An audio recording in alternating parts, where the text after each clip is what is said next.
week from Ford. We'll just kick things off here. Can you talk a little bit, this is the first time we're seeing you out here on the LPGA Tour this year. Can you just talk about how excited you were to get the news that you'd be a sponsor exemption this week? Yeah, I mean, it's awesome. It's obviously been, or was a tough year last year for me. Losing my card was not something that I anticipated, not something that I wanted or wish on anybody. So yeah, just being able to get an opportunity to come out here, compete, see, what areas of my game are trending in the right direction, what areas of my game are still, needing some help and I need to focus on. So I'm just incredibly blessed, honestly, that both Ford and everybody involved with the tournament kind of put some faith in me.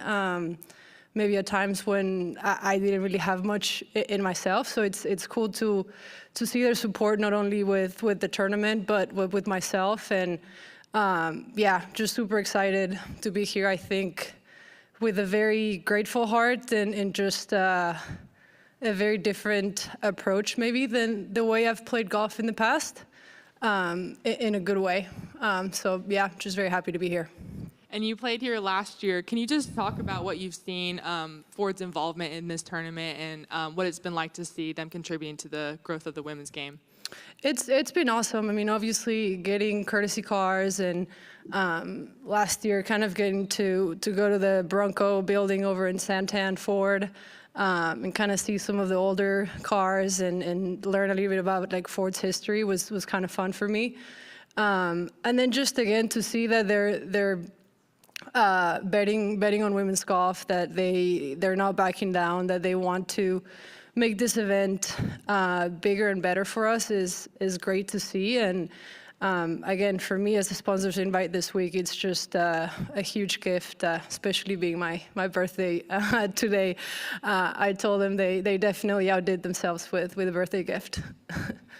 Happy birthday, by the way. Thank you. You just came off from the range. Can you just speak to Whirlwind Golf Club and what you've seen out here since you started practicing?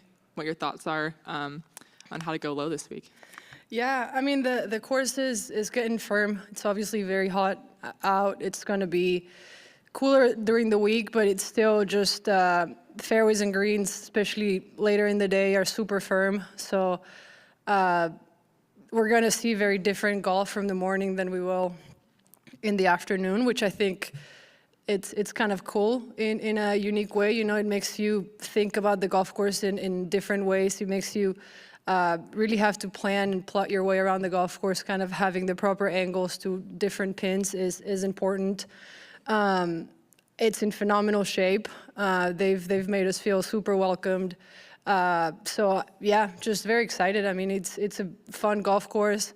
There's holes where, you can be a little more aggressive. There's holes where a big number can show up as well. So I think it's a good combination of both, and hoping for myself for a very good week. But I think in general, it's going to be a fun week for people to watch. Last question from me, and then I'll open it up here. You spent some time on the tee box the other day with LPGA, USGA girls golfers. Can you just talk about what it's like to be a role model for kids? Obviously, you do a lot with Fassi's friends as well, but can you just talk about what it's been like for you, and especially spending that time with young girls like that? Yeah, I mean, I always try to be a good role model, be the best version of myself that I can.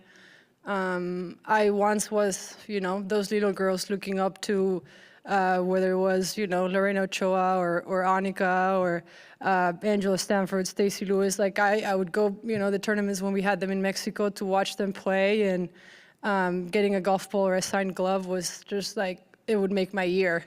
So being able to do that for somebody, it's a huge privilege, and I enjoy it a lot. I obviously, with Fassi's friends, get super involved with kids and just helping them, get more involved with golf, helping them maybe overcome some of the barriers that have been set in different aspects of their life, and just making golf a welcoming environment for them. So it's been fun to see what I've been able to do on my side, but too with girls golf, just seeing those three little girls kind of get excited and shy and laugh. And I don't know, it was just such a treat and something different that I think we want to see more of.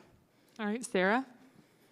I know, Maria, you've been playing a little bit on the LE team and playing a little bit on the Epson Tour. Can you just kind of speak to the experiences you had on the LET earlier this season and then also just playing on the Epson Tour the last few weeks? Yeah, I mean, I think results and score-wise, it hasn't shown kind of how I would like. But I think I've improved so much in different areas that I was focusing on this off-season. The biggest one being mentally and just kind of course management. I think I've matured a lot in the last 5-6 months.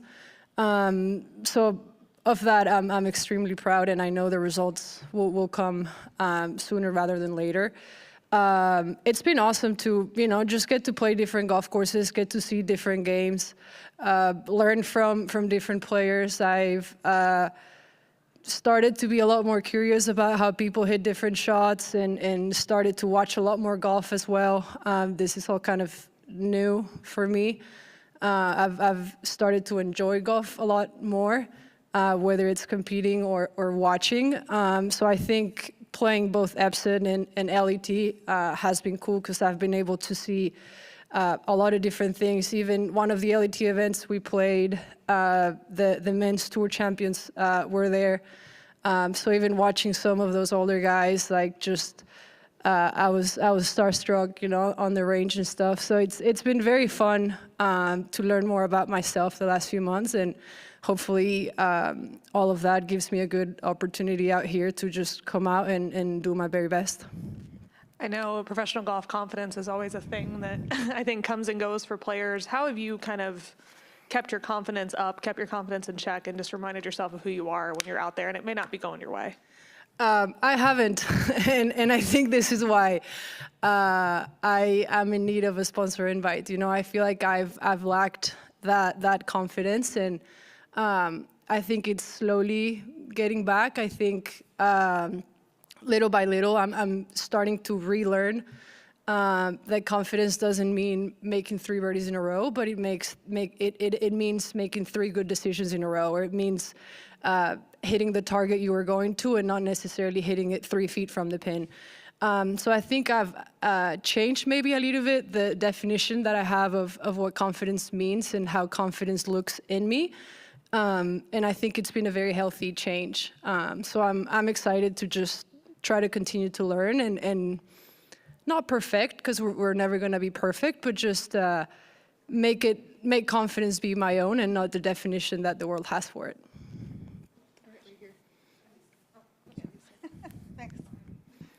Hola María, bienvenida aquí a Phoenix, Arizona. Feliz cumpleaños, te vamos a cantar las mañanitas. A ver. We just had Gabby Barker in here talking about the importance of representing her Native American community.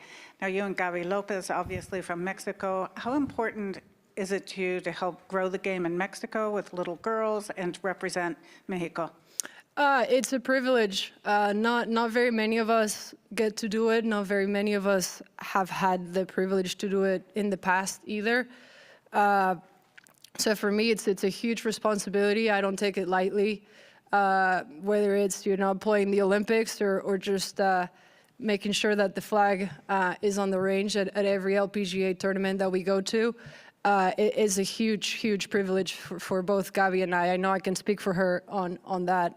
And yeah, I mean, I think we're so lucky to have the support of our country. We're very fortunate, of course, with what Lorena did in the past and what we're being able to do ourselves. And it's been cool to see the growth of the game in Mexico, and obviously for us to be able to have an LPGA tournament again in Mexico this year. It just shows that we're doing our part okay, because more people are interested in the game, more people with money are interested in the game and in bringing it back to Mexico. So it's just been fun to see the last few years just how much growth we've had and the support that we always get from our people. Great, thanks. And just a quick follow-up. You've always been known as a very aggressive fiery golfer on the course. Is that anything that you're changing over these years, becoming more conservative, or are you still keeping that aggressiveness? I don't think I'll ever be able to play conservative golf. It's not in my DNA. I think I'm starting to learn how to use length, how to use my aggressiveness, how to use my fire personality in my favor instead of against me. I think I just, in the past, have maybe put a little too more pressure on myself in having to hit perfect shots constantly because I was picking very aggressive lines, whereas now I can still be aggressive, but just be aggressive 3 yards right of the target, right of the pin, instead of having to hit a perfect shot at the hole. So I think I'm still going to be aggressive. It's who I am, and I don't want to lose that. It's just with a little more brains behind it. Hey, Maria. I cover a lot of amateur golf, and the Augusta National Women's Amateur is next week. I'm wondering what you remember about that runner-up finish in 2019 and what makes that tournament special. A lot. It's definitely, probably with getting my tour card in 2018, probably the most satisfaction I've felt on a golf course, even after falling just short to Jennifer Kupcho. I mean, just what we were able to do and what we were able to show to the world of what women's golf is about, what amateur women's golf is about. I think I don't think anybody could have dreamed of a better outcome, genuinely. I think we did a great job of representing ourselves, representing our sport, representing women, like female athletes, women in general. Like, I think for me, being able to have my name be attached to Augusta National for the rest of time, it's something that I take a lot of pride on. We have a couple girls that I know that are going to be playing this next week, and my advice to them is just to take it all in. I mean, it goes by super fast, and for me, it was the first time that I ever stepped grounds on Augusta National, and it's a dream. Like, I feel like I'm not even making sense with what I'm saying, but that's just kind of the feel of what it means to play Augusta National, what it means to compete at Augusta National. And I mean, I think we had like 35,000 people on grounds that day. It was awesome. And yeah, I'm just happy I got to be a part of it. Hey, Maria, I know that you joined Girls Golf for Tea Time yesterday. We touched on this a little bit earlier. You already alluded to this being a special opportunity this week. But can you maybe talk about just whether that put anything in perspective, getting to spend, 30 minutes with 3 6-year-old girls who are just so excited to be with you?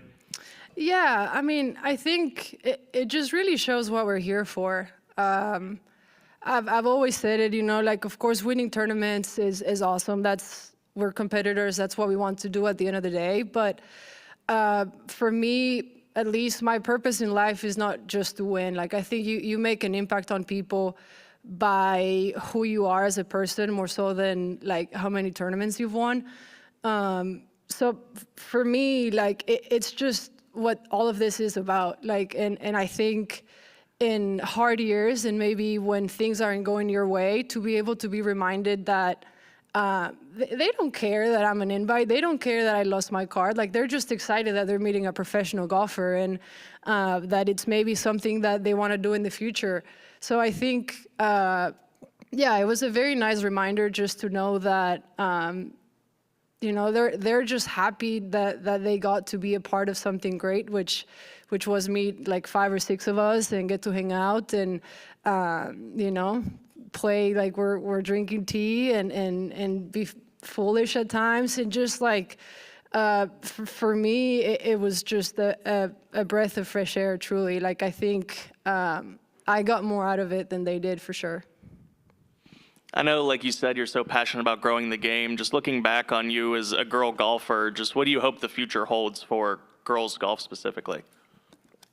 I think we're seeing a lot more people from very different cultural backgrounds come out on tour. So I think that's gonna help, you know, people who look all certain different ways, like be like, oh, like I can do that, you know, or for like Gabby Barker, right? Like she's a Native American. We don't really have many Native Americans on tour, but for her community to see somebody like them be out here, like I think it means a lot.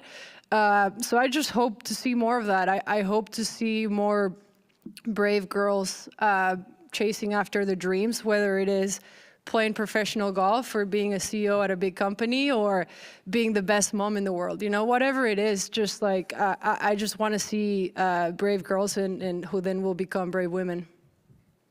All right, thank you. We have one last not so much of a question for you since it is your birthday today, and we're so thankful you decided to spend it with us.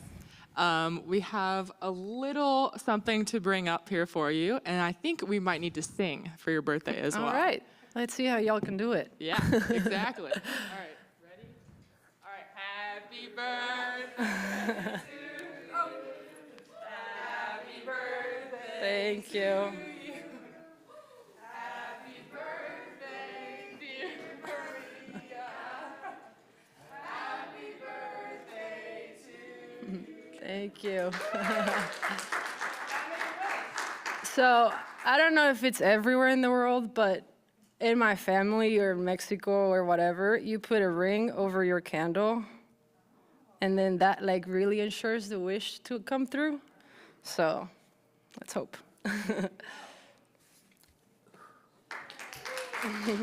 Thank you.